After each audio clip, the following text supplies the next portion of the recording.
recently chartered 6 new municipalities. We are on course to charter a new city, that is Thika City.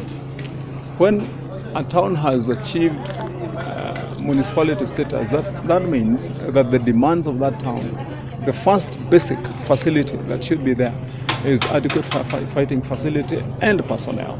And so from where we are in Kiambu, we still have about 5 municipalities right now that don't have adequate firefighting facilities.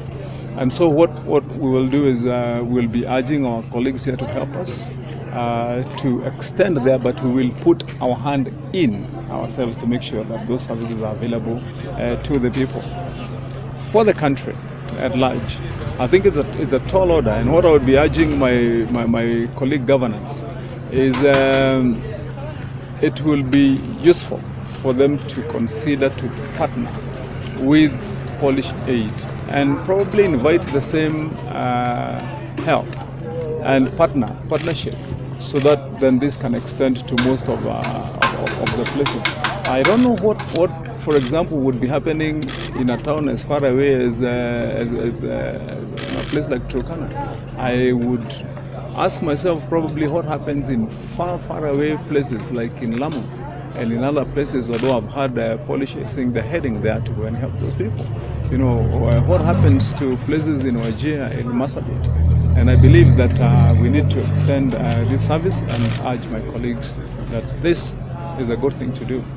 With the cooperation of our embassy, we created such a beautiful building in which hundreds and hundreds of Kenyan firefighters are receiving training, basic training and advanced training.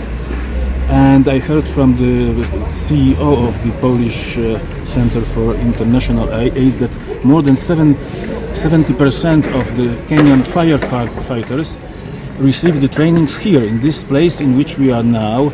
It means that they left for their countries in the interior of the country, and they share their knowledge, their experience with their colleagues in their localities. Develop the cost-effective solutions for the fire brigade system in Kenya, so that the local governments, instead of spending 65 million on the fire station, they could spend 15. Instead of spending right now